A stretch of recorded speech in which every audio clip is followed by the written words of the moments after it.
తెలుగు భక్తి కనెక్ట్స్ ప్రేక్షకులకి నమస్కారం.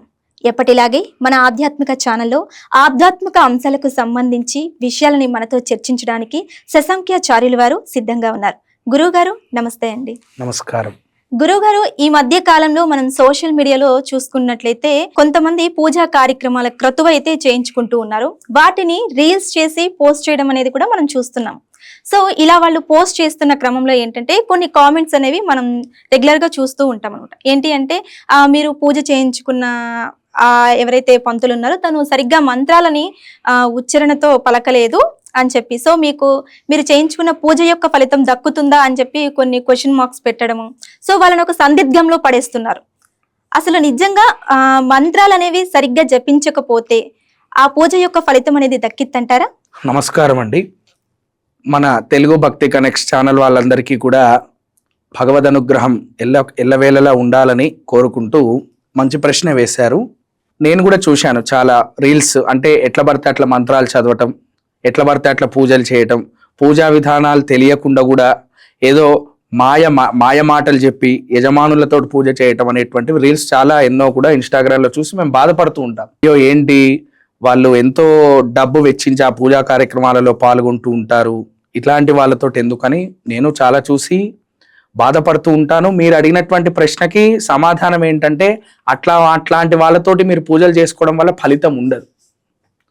ఎందుకంటే మంత్రము మీరు సరిగ్గా జపిస్తే ఫలితం, పాజిటివ్ ఫలితం ఎట్లాగైతే ఉంటుందో నెగిటివ్ ఫలితం కూడా అట్లాగే ఉంటుంది. కనుక అట్లాంటి వాళ్ళతోటి పూజలు చేసుకోవడం వల్ల మీకు ఎటువంటి ఫలితం రాదు. మరి ఎలా ఐడెంటిఫై చేయాలంటారు? ఎలా ఐడెంటిఫై చేయాలంటే అండి, ఇప్పుడు ఒక ఎగ్జాంపుల్ చెప్తాను మీకు. ఇప్పుడు నేను ఈ ఛానల్కి వచ్చాను, మీ అనుమతి లేకుండా నేను రాగలనా? రాలేను. అట్లాగే మీరు ఎవరైతే బ్రాహ్మణుని మీరు పిలుచుకొని పూజ చేసుకుంటున్నారో వాళ్ళ బ్యాక్గ్రౌండ్ చెక్ చేయాలి. అంటే అతను చదువుకున్నవాడా కాదా, అతనికి ఎక్స్పీరియన్స్ ఉందా లేదా, లేదా ఇంతకుముందు కనీసం అతను పూజలు చేసిన దగ్గరన్నా మీరు చూసి అన్నా ఉండాలి. అయితే ఇక్కడ ఏమైపోతుందంటేనండి, పురోహిత వ్యవస్థ అంతా కూడా ఎట్లా పాడైపోతుందంటే, ఇప్పుడు ఒక మంచి చదువుకున్నటువంటి బ్రాహ్మణుడు, ఒక ఎగ్జాంపుల్గా సత్యనారాయణ వ్రతం అనుకుందాం. అంటే దక్షిణ బ్రాహ్మణ అడగకూడదు, కానీ ఇప్పుడు నిత్య నైమిత్తిక జీవితంలో దక్షిణ బ్రాహ్మణుడు తీసుకోకపోతే గనక అతని యొక్క జీవనాధారం ఉండదు. గనక దక్షిణ అడుగుతున్నాం మేము కూడా.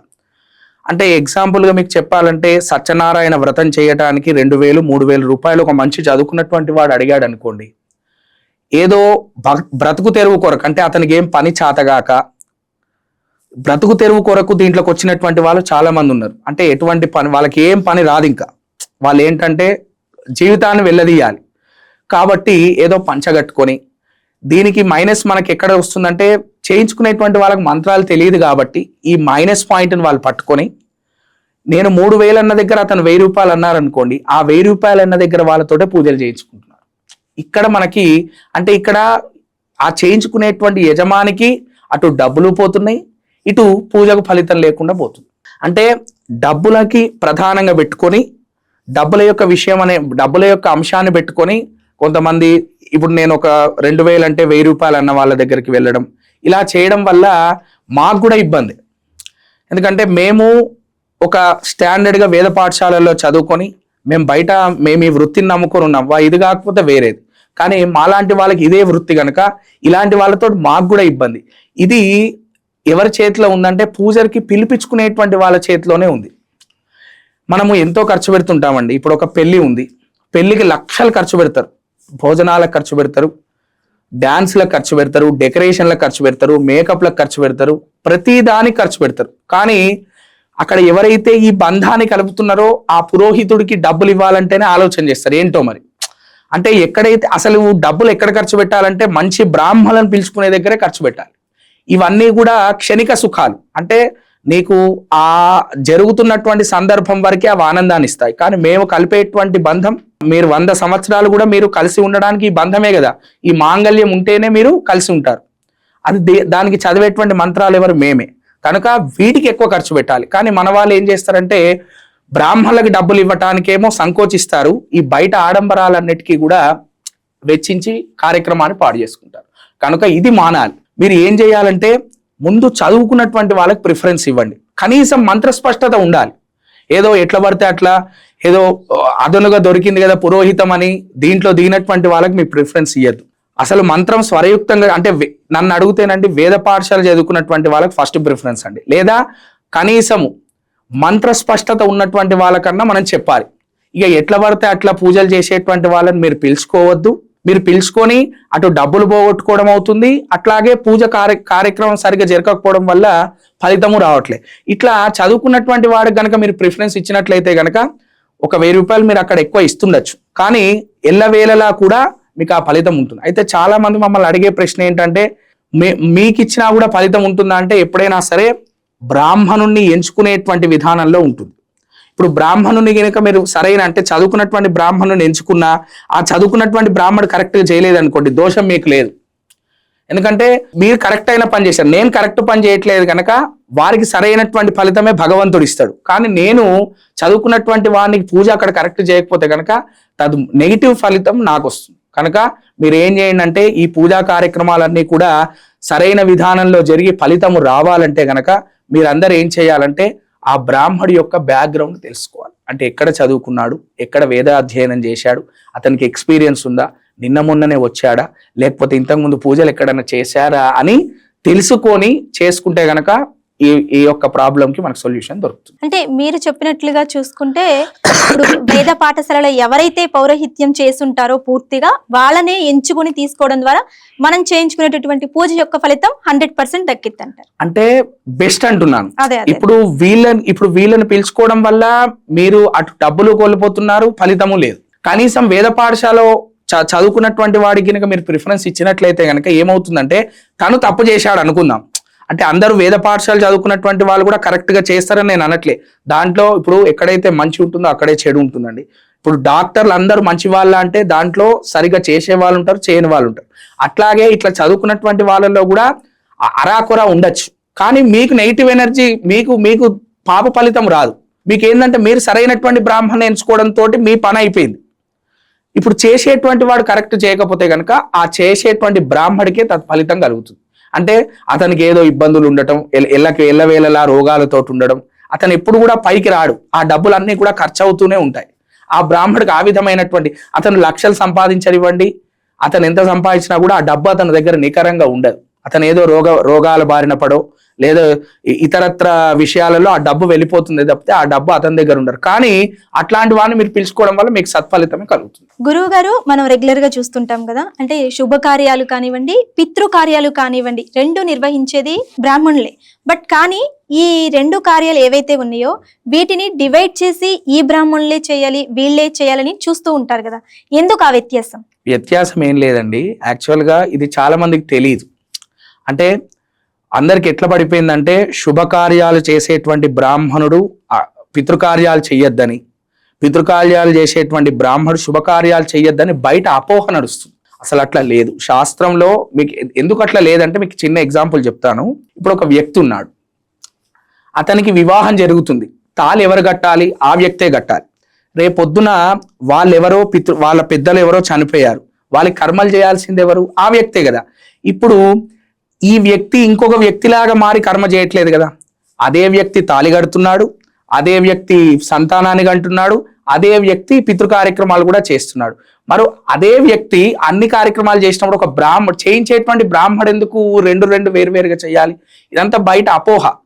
అంటే తెలియక ఈ కార్యక్రమాలు చేసే వాళ్ళు ఆ కార్యక్రమాలు చెయ్యొద్దేమో అని అపోహ నడుస్తుంది తప్పితే. కొన్ని దానాలు ఇచ్చే విధానంలో కూడా కొంతమంది బ్రాహ్మణులే పర్టికులర్ గా తీసుకుంటారు అనమాట దానాలు, కొంతమంది మేము తీసుకోమండి అని అంటారు. సో ఇదంతా ఏంటి? నేను అదే అంటున్నా, బ్రాహ్మడే దానం తీసుకోవాలి, అసలు బ్రాహ్మడు దానం తీసుకోవద్దు అని అనకూడదు. ఎందుకు నేను ఈ మాట అంటున్నానంటే అనుష్ఠానం బ్రాహ్మడు దానం తీసుకున్నా తప్పులేదు, ఎందుకంటే రోజు సంధ్యావందనాదులు అన్ని కూడా చేస్తారు గనక. అదే ఇట్లాంటి అపోహలే బయట సృష్టించబడ్డాయి గనుకనే బ్రాహ్మణులు ఏ కార్యక్రమం చేయలేకపోతున్నారు. ఇప్పుడు నేనే ఉన్నాను అనుకోండి, నన్ను ఒక పితృ కార్యక్రమం దగ్గర చూశారనుకోండి, ఈ శుభ కార్యక్రమానికి పిలిచేవారు పిలువరు, కాబట్టి కాన్ఫ్లిక్ట్ అయిపోతుంది గనక అతను ఏదైతే దేంట్లో అతనికి మంచి ప్రావీణ్యత ఉందో దాంట్లో ఉండడానికి ప్రయత్నం అతనికి ఇది కూడా తెలుసు, కానీ ఎక్కువ అతనికి ఎక్కడి నుంచి కార్యక్రమాలు వస్తాయో అటు ప్రిఫరెన్స్ ఇస్తున్నాడు తప్పితే ఒక బ్రాహ్మణుడు పితృ కార్యక్రమాలు తర్వాత శుభ కార్యక్రమాలు రెండు చేయవచ్చును. ఇది ఎవరు కూడా మీరు మైండ్లో పెట్టుకోవద్దు.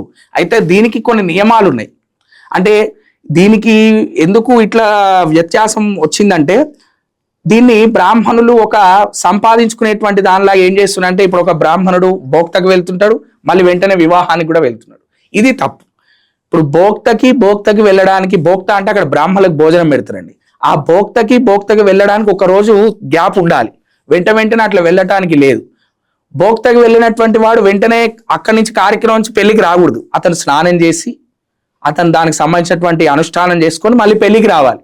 ఇట్లా చెయ్యరు కనుకనే అట్లా వ్యత్యాసం వచ్చింది. కానీ ఈ రెండు విషయాలు కరెక్ట్ తెలిసినటువంటి బ్రాహ్మణుడితోటి మీరు 2 కార్యక్రమాలు చేసుకోవచ్చు. ఈ అపోహ తీసేయండి.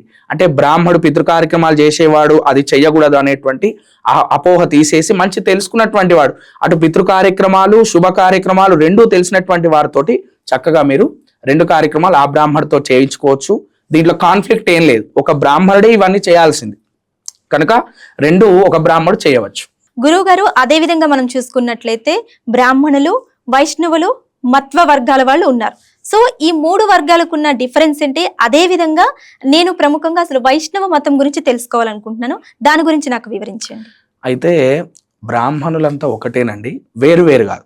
వైష్ణవుడైనా అతను బ్రాహ్మణుడే, మధ్వ అయినా బ్రాహ్మణుడే, స్మార్తుడు అంటే శివుని పూజించేటువంటి వాళ్ళైనా అందరు బ్రాహ్మణులే. దీంట్లో తేడా ఏం లేదు. ఇప్పుడు నన్ను మీరు బ్రాహ్మణుడనే అనుకోవాలి. బ్రహ్మజానాతీతి బ్రాహ్మణ. బ్రాహ్మణుడు అంటే పరదైవము తెలుసుకున్నటువంటి వాడు బ్రాహ్మణుడు. అంటే దీనికి ఎగ్జాంపుల్గా నేను ఎట్లా చెప్పాలంటే, ఇప్పుడు ఒక కాలనీలో మనం ఒక 4 ఇల్లులు ఉంటున్నాయి అనుకోండి. మీరు ఎక్కడ ఉంటున్నారంటే అందరూ ఆ కాలనీ పేరే చెప్తారు.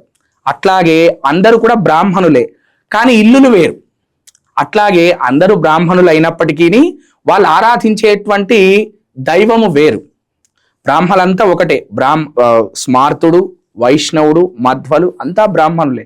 కానీ వాళ్ళు ఇంట్లో ఉండేటువంటి పద్ధతులు ఎట్లాగైతే అక్కడ వేరుగా ఉంటాయో, ఇక్కడ కూడా వాళ్ళు ఆరాధించేటువంటి దైవము వేరే తప్పితే అంతా ఒకటే. అందరినీ బ్రాహ్మణులనే పిలవాలి. ఇట్లా నేను ఎందుకు ఇది ప్రత్యేకంగా చెప్తున్నానంటే, ఇట్లా అంటే దీంట్లో బ్రాహ్మణ అనేటువంటి వాడు వేరే వర్గము, వైష్ణవుడు అనేటువంటి వాడు వేరే వర్గము, మధ్వ అనేటువంటి వాడు వేరే వర్గంగా అయిపోయి చీలికలు వస్తున్నాయి. కనుక అందరూ ఒకటే, వసుదైక కుటుంబం, అందరూ బ్రాహ్మణులే, కానీ ఆరాధన విధానం వేరు. మీరు నాకు చాలా ఆనందంగా ఉంది. ఎందుకంటే నేను ఎన్నో విషయాలు మాట్లాడాను, కానీ ఎప్పుడు కూడా నేను ఏదైతే వైష్ణవ సాంప్రదాయంలో ఉన్నానో ఆ వైష్ణవ సాంప్రదాయం గురించి నేను ఎప్పుడు మాట్లాడలేదు. కనుక మీరు అడుగుతున్నారు కనుక నాకు తెలిసినటువంటి వైష్ణవ సాంప్రదాయ విషయం మీకు చెప్తాను. అయితే అన్ని మతాలకి విశిష్టత ఉంటుందండి. అంటే ఇప్పుడు నేను వైష్ణవ సాంప్రదాయం గురించి మాట్లాడినంత మాత్రాన నాకు ఇతర మతాలంటే గొడవ అని కాదు. నాకు ఎటువంటి విభేదాలు ఇతరత్ర మతాల వాళ్ళతోటి లేవు. నేను వైష్ణవ సాంప్రదాయాన్ని ఆచరిస్తున్నాను కనుక దీని విశిష్టత నేను చెప్తున్నాను. అందుకంటే ముందే చెప్పాలి. ఎందుకంటే వినే వాళ్ళందరూ కూడా ఇతను శివద్వేషి, ఇతను మధ్వలకి ద్వేషి అని అనుకుంటారు కనుక నేను వైష్ణవ సాంప్రదాయంలో ఉంటున్నాను కనుక దానికి సంబంధించినటువంటి విషయాలు చెప్తాను. అయితే ఈ వైష్ణవ సాంప్రదాయంలో చాలా సులభతరమైనటువంటి, భగవంతుని చేరడానికి చాలా సులభతరమైనటువంటి మార్గాలు చాలా ఉన్నాయండి. ఎందుకంటే ఎంతో మంది ఇప్పుడు ఈ వైష్ణవ సాంప్రదాయంలో మనకు ముఖ్యులు ఎవరంటే 12 మంది ఆళ్వార్లు ఉన్నారు. భూతం సరశ్చ మహదాహ్వయ పట్టనాథ శ్రీభక్తిసార కులశేఖర యోగివాహాన్ భక్తాంఘ్రి రేణు పరకాల యతీంద్ర మిశ్రాన్ శ్రీమత్ పరాంకుశముని ప్రణతోస్మి నిత్యం. ఈ వైష్ణవ సాంప్రదాయానికి మొట్టమొదటి 12 ఆళ్వార్లు మాకు ఎంతో ముఖ్యం. ఈ 12 ఆళ్వార్ల తర్వాత ఈ వైష్ణవ సాంప్రదాయాన్ని ముందరికి తీసుకెళ్లినటువంటి వాళ్ళు శ్రీమద్ భగవద్ రామానుజుల వారు. ఇప్పుడు మనం సమతామూర్తి అని మన శ్రీమాన్ త్రిదండి చిన్నజీయర్ స్వామి వారు సమతామూర్తి అని ఒక విగ్రహాన్ని పెట్టారు కదా, అది వారే. ఈ రామానుజుల వారు ఏం చేశారంటే, ఇంకా భక్తులకి సులభతరమైనటువంటి వైష్ణవ మతం అనేటువంటిది కొంతమందికి మాత్రమే అన్వయించదది. ఎవరైనా వైష్ణవ మతాన్ని స్వీకరించి విష్ణు తత్వాన్ని అనుభవించవచ్చును అని అతను తిరుమంత్రార్థము బయటకు చెప్పినటువంటి వ్యక్తి రామానుజుల వారు. అంటే అందరికీ కూడా భగవన్ మార్గాన్ని చూపించినటువంటి వ్యక్తి రామానుజుల వారు. వైష్ణవ మతం అంటే చాలా సాత్విక మతం అండి. అంటే భగవంతుని పూజించటమే గాని మాకు ఈ దీంట్లో మేము 2 నేర్చుకోవాలి. అంటే దీంట్లో ద్రావిడము ఉంది, అట్లాగే మేము వేదం కూడా నేర్చుకోవాలి. అంటే సాంస్క్రిట్ వేదము ఉంటుంది, ద్రావిడ వేదం 2 ఉంటాయి. అంటే దీంట్లో మంచి ఈ 2 చదువుకున్నటువంటి వాళ్ళని ఉభయ వేదాంతులు అంటారు.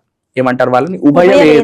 ఉభయ వేదాంతులు. దీంట్లో అటు ద్రావిడము అటు వేదం, అంటే ఈ 12 మంది ఆల్వార్లు ఎవరైతే ఉన్నారో ఈ వేదంలో ఉన్నటువంటి విషయాలన్నిటినీ కూడా ద్రావిడ అంతే, ఇది కూడా వేదాంతమే, అది కూడా వేదాంతమే. అంటే ఈ వేదంలో ఏవైతే విషయాలు ఉన్నాయో వీరు రాసినటువంటి పార్శ్వరాలలో అదే వేదాంతం ఉంటుంది.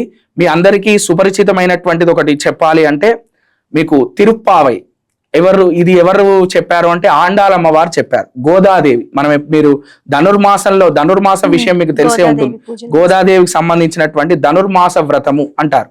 31 రోజులు తిరుప్పావై అనేటువంటి రోజు ఒక్కొక్క పార్శ్వరం 30 రోజులు అట్లా నెలంతా కూడా చేసి చక్కగా మనం 30వ రోజు అమ్మవారి యొక్క కళ్యాణం చేస్తాం. అంటే ఈ తిరుప్పావై అనేటువంటిది మన ద్రావిడ ప్రబంధకారులు ఏం చెప్పారంటే వేదం అనైతుక్కుం విత్తాగుమన్నారు. అంటే వేదంలో ఉన్నటువంటి సారాంశములన్నిటినీ కూడా ఒక 30 పార్శ్రాలలో అర్థం నిమిడించబడింది అని, వేదం అనైతుక్కుం విత్తాగుమని, వేదంలో ఉన్నటువంటి సారం అంతా కూడా ఈ తిరుప్పావైలో ఉంది అని మనకి ఈ యొక్క ఆ తిరుప్పావై మంత్ర అర్థం అనమాట. కనుక ఇట్లా మాకు వైష్ణవ సంబంధమైనటువంటి విషయాలు కొన్ని ఉన్నాయి. మీకు ఇంకా అసలు వైష్ణవులు ఎలా ఉండాలి అవన్నీ కూడా మీకు శ్లోకపూర్వకంగా నేను మీకు చెప్తాను. అయితే వైష్ణవుడు అనేటువంటి వాడికి ఉండాల్సినటువంటి లక్షణాలు ఏంటి అంటే అతని యొక్క యూనిఫామ్ ఎలా ఉండాలని ఒక శ్లోకంలో చెప్తున్నారు మనకి. ఏకంఠ తులసి శిఖరాక్ష మాలః ఏ బాహుమూల పరిచింత శంఖచక్ర ఏవా లలాట ఫలకే లషదూర్ధ్వపుండ్రః తే వైష్ణవ భువనమాసు పవిత్రయంతి. అంటే వైష్ణవుడు ఎలా ఉండాలి అంటే ఎప్పుడు కూడా చక్కటి తులసిమాల ధరించి ఉండాలట. ఎప్పుడు కూడా వైష్ణవుడు తులసిమాల ధరించి ఉండాలి. తర్వాత ధృత శంఖ చక్ర ఊర్ధ్వపుండ్రః తర్వాత ధృత శంఖ చక్ర అంటే శంఖ చక్రాలు సమాశ్రీనాలుగా ధరించి ఉండాలట. తర్వాత నిత్యం ఎప్పుడు కూడా 3 నామాలు చక్కగా ఊర్ధ్వపుండ్రాలు ఏదైతే మనం వెంకటేశ్వర స్వామికి చూస్తుంటారు కదా, అదే విధంగా ఎప్పుడు కూడా ఊర్ధ్వం మీద 3 నామాలు కలిగి ఉండాలి. అలాగే వీళ్ళని మాత్రమే వైష్ణవులు అంటారు అని ఈ శ్లోక అర్థం. మరి ఇదేమో యూనిఫామ్, గుణం ఎట్లా ఉండాలి అని కూడా చెప్తున్నారు. అంటే ఏదో 3 నామాలు పెట్టుకున్నంత మాత్రాన అతను వైష్ణవుడు అయిపోడు, అతనికి కొన్ని లక్షణాలు కూడా ఉన్నాయి అని ఇక్కడ శ్లోకంలో చెప్తున్నారు. ఏం చెప్తున్నారు ఇక్కడ? అద్వేష్ట సర్వభూతానాం మైత్ర కరుణ ఏవచ నిర్మమో నిరహంకార సమదుఃఖ సుఖక్షమ. అంటే అతను ఎప్పుడు కూడా అద్వేష్ట సర్వభూతానాం, ఎటువంటి భూతముల మీద ద్వేషం కలిగి ఉండకూడదట. ఎప్పుడు కూడా వైష్ణవుడు అనేటువంటి వాడు అయ్యో ఇది చిన్న జంతువు, ఇది పెద్ద జంతువు, ఇది భూతము, ఇట్లా ఎటువంటి తేడాలు అయినకు ఉండకూడదట. తరువాత మైత్ర కరుణ ఏవచ, ఎప్పుడు కూడా ఇతరుల యందు మిత్రభావనే కలిగి ఉండాలి. ఇప్పుడు కలియుగంలో ఎలా ఉంటుందంటే ఎప్పుడైనా సరే ఎదుటివాడి యొక్క ద్వేషమే మనం అందరూ కూడా భావిస్తున్నామండి. అంటే ఎదుటివాడు కింద ఎప్పుడు పడిపోతాడు, అతని యొక్క నాశనమే కోరేటువంటి వాళ్ళే మన చుట్టుపక్కల ఉన్నారు తప్పి మైత్ర కరుణ ఏవచ ఎవరికి లేదు. అంటే ఎదుటి వ్యక్తుల యందు ఎప్పుడు కూడా మిత్రభావన కరుణ ఉండాలట. అంటే ఎప్పుడు కూడా సహాయం చెయ్యాలి. అంటే ముఖ్యంగా చెప్పాలంటే వైష్ణవుడు అనేటువంటి వాడికి ఎదుటి వాళ్ళ యొక్క కష్టము చూసి తన కష్టంగా భావించి తీర్చగలగాలట. అది ఉండాల్సినటువంటి లక్షణం. నిర్మమో నిరహంకార సమదుఃఖ సుఖక్షమ.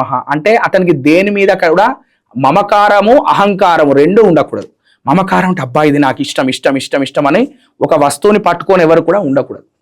అహంకారం అంటే నేనే గొప్ప, నేనే చదువుకున్నటువంటి వాడిని, నేనే సంపాదించేటువంటి వాడిని, నేనే గొప్ప అని కూడా భావించటానికి లేదు. తర్వాత ఆయన సుఖము దుఃఖము రెండు ఒకేలాగా చూడాలి. సుఖం వచ్చినప్పుడేమో నాకు సుఖం వచ్చిందని ఆనందపడటం, దుఃఖం వచ్చినప్పుడేమో బాగా బాధపడటం, ఇవి రెండు కూడా ఆయన చేయటానికి వీల్లేదు. కనుక ఇలాంటి లక్షణాలు వైష్ణవుడికి ఉండాలి అని చెప్తున్నారు అనమాట. తర్వాత ఏం చెప్తున్నారు అంటే సంతుష్ట సతతం యోగి యదాత్మా దృఢ నిశ్చయ. అంటే ఎప్పుడు కూడా సంతుష్టుడై ఉండాలి. తన దగ్గర ఇవాళ తను ఒక పూటే అన్నం తిన్నాడు, ఏం బాధపడకూడదు. సంతుష్ట, ఓకే ఇవాళ నాకు ఇంతే దక్కింది అని సంతుష్టుడై ఉండాలి. సతతం యోగి, ఎప్పుడు కూడా యోగిలాగా అన్నీ కూడా దేంట్లో భగవంతుణ్ణి చూసేటువంటి దృష్టికోణమే ఉండాలి.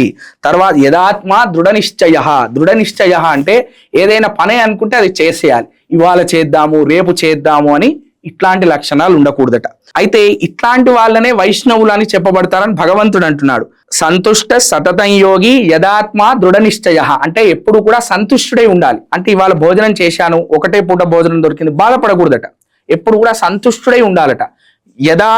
సతతం యోగి ఎప్పుడు కూడా ప్రతి దాంట్లో కూడా భగవంతుని చూసేటువంటి ఆలోచన కలిగి ఉండాలి. దృఢ నిశ్చయ, ఎప్పుడు కూడా ఒక పని సంకల్పం చేశాడంటే ఆపకూడదు.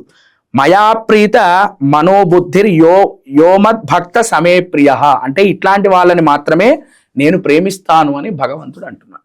మరి వైష్ణవుడు ఎవరు కాదు? ఇప్పుడు నేను వైష్ణవ లక్షణాలన్నీ కూడా చెప్పాను. మరి కొంతమంది ఎలా ఉంటారంటే విష్ణువుని మనసులో ఆరాధించుకుంటూ నేను మిగతావన్నీ నమ్మనంటే కుదరదండి. ఏదో నేను విష్ణువుని మనసులో పెట్టుకొని మిగతావన్నీ నేను ద్వేషిస్తాను అంటే కుదరదు. ఇది ఏమంటున్నాడు భగవంతుడు అంటే, శృతి స్మృతిర్ మమైవాజ్ఞ యస్తాం ఉల్లంఘ్య వర్తతే ఆజ్ఞ ఛేది మమద్రోహి మద్భక్తోరపి నవైష్ణవ అంటున్నాడు. అంటే భగవంతుడు ఏమంటున్నాడంటే, స్మృతిని ఉల్లంఘించేటువంటి వాడు, అంటే నేను విష్ణువుని నమ్ముతాను కానీ నేను ధర్మాన్ని ఆచరించను అంటే కుదరదు అంటున్నాడు. నేను ధర్మాన్ని ఆచరిస్తాను కానీ అందరినీ తిడతాను, నేను అందరినీ నా ఇష్టం వచ్చినట్టు చేస్తాను కానీ నేను విష్ణు భక్తుడు అంటే కూడా కుదరదట. ఎప్పుడు కూడా స్మృతి అంటే వేదము చెప్పినటువంటివి, పురాణాలు చెప్పినటువంటివి ఆయన విశ్వసించాలట. అట్లాంటి వాడే వైష్ణవుడు. ఎస్తాం ఉల్లంఘ్య వర్తతే, ఎవరైతే వాళ్ళని అవి ఉల్లంఘిస్తారో వారిని ఆయన ఏమంటున్నాడు, ఆజ్ఞ ఛేది, అంటే ఆజ్ఞని తప్పినటువంటి వాడై మమద్రోహి, నా ద్రోహి అవుతున్నాడు. అట్లాంటి వాడు విష్ణు భక్తుడైనా సరే వైష్ణవుడు కాదు. విష్ణు భక్తోరపి నవైష్ణవ అని శ్లోకార్థం అనమాట. అంటే అట్లాంటి వాడు అంటే చెప్పుకోవడం, ఇది ఇంత క్లియర్గా చెప్పడం ఎందుకంటే అందరు ఏం చేస్తారంటే విష్ణువుని స్మరిస్తూ మిగతా వాళ్ళన్నిటిని ద్వేషించుకుంటూ మిగతా చేయాల్సినటువంటి తప్పుడు పనులన్నీ చేసుకుంటూ నేను వైష్ణవుడు అంటే కుదరదండి. ఈ వైష్ణవ లక్షణాలు ఉన్నటువంటి వాడే వైష్ణవుడు అని అంటున్నాడు. అంటే ఇంకోటి వైష్ణవ సాంప్రదాయంలో గొప్ప విషయం ఏంటంటే నారాయణుడే ప్రధాన దైవంగా పూజిస్తూ ఉంటారు. సర్వధర్మాన్ పరిత్యజ్య మామేకం శరణం వ్రజ అహంత్వా సర్వపాపేభ్యో మోక్షయిష్యామి మాంశుచః, ఇది కృష్ణుడు భగవద్గీతలో చెప్పినటువంటిది. కనుక అంటే ఈ కలియుగంలో మానవుల విషయం అంతా కూడా భగవంతుడికి తెలుసటండి. ఎవరు కూడా రాను ఈ పూజలన్నీ చెయ్యరు, ఈ యొక్క విషయాలన్నీ కూడా ఎవరు పట్టించుకోరు, అన్నీ కూడా ధర్మాలను విడిచిపెడతారని ఆయన ద్వాపర యుగంలోనే ఆయన తెలుసుకొని అందుకనే నీకు ఏది చాతనైతే అదే చెయ్యి, సర్వధర్మాన్ పరిత్యజ్య మామేకం శరణం వ్రజ, నీకు అది చాత కాలేదు, నీకు ధర్మం ఆచరించడం నీ వల్ల కావట్లేదు, మామేకం శరణం వ్రజ, నన్ను పూజించవయా, అహంత్వా సర్వపాపేభ్యో, నువ్వు చేసినటువంటి పాపములన్నింటినీ కూడా నేను తొలగించి మోక్షయిష్యామి మాంశుచః, నీకు మోక్షం ఇస్తున్నాను అని భగవంతుడు భగవద్గీతలో చెప్పాడు. కనుక ఇవన్నీ కూడా వైష్ణవ ధర్మంలో ఉన్నటువంటి విషయాలన్నమాట. కనుక ఎప్పుడైనా సరే వైష్ణవత్వం అంటే ఇది. ఎప్పుడు కూడా నారాయణుని ఎప్పుడు కూడా పూజిస్తూ సకల భూతముల యందు కూడా ప్రేమగా ఉంటూ నిత్యం అటు వేదమును ఇటు ద్రావిడ ప్రబంధాన్ని కూడా ఎవరైతే చదువుతూ దాంట్లో ఉన్నటువంటి విషయాలన్నింటినీ కూడా ఆచరిస్తారో వారే వైష్ణవులు అని చెప్పబడ్డది. ఇది మా వైష్ణవ సాంప్రదాయంలో ఉన్నటువంటి ధర్మాలు. సో చూశారు కదా, వేద పండితులు చేసే మంత్రాలకు ఉండే ఆధ్యాత్మిక శక్తిని శశంకాచార్యులు ఇవాళ మనకు చక్కగా వివరించారు. మరో ఇంట్రెస్టింగ్ టాపిక్తో మళ్ళీ కలుద్దాం. నమస్కారం. ఇప్పుడు మనం ఆషాఢ మాసం ప్రారంభమైంది. ఈ ఆషాఢ మాసంలో మొదట వచ్చేటువంటి 9 రోజులని గుప్త నవరాత్రులు అంటాం. ఈ గుప్త నవరాత్రులలో వారాహి అమ్మవారిని అందరూ కూడా ఆరాధిస్తారు. ఈ వారాహి అమ్మవారి యొక్క ఆరాధన చేత ఎంతోమంది ఎంతో ఇబ్బందులలో నుంచి బయటపడి అష్టైశ్వర్యవంతులైనటువంటి కథలు ఎన్నో ఉన్నాయి. ఈ వారాహి అమ్మవారి నవరాత్రులలో ఎవరైతే చండీ హోమాన్ని చక్కగా వాళ్ళ గృహంలో చేసుకుంటారో వాళ్ళందరికీ కూడా అమ్మవారు మనుష్యో మత్ప్రసాదేన భవిష్యతి నసంశయ, ఎవరు మనుష్యులు ఏది అడిగితే అది నేను తప్పకుండా వారికి నేను ఇస్తానని అమ్మవారు చండీ హోమంలో చెప్పింది. కనుక అందరూ కూడా ఈ వారాహి నవరాత్రులలో అమ్మవారి యొక్క అనుగ్రహం కొరకు అమ్మవారి యొక్క చండీ సప్తశతి యాగాన్ని అందరూ కూడా చేసుకొని అమ్మవారి యొక్క అనుగ్రహాన్ని కృపను మీరందరూ కూడా పొందాలని కోరుకుంటూ, ఎవరైతే చండీ హోమం చేసుకోవాలనుకుంటున్నారో వారు కింద ఇచ్చినటువంటి నెంబర్కి సంప్రదించి అమ్మవారి యొక్క కృపకు పాత్రలు కావాల్సిందిగా కోరుతున్నాం. నమస్కారం.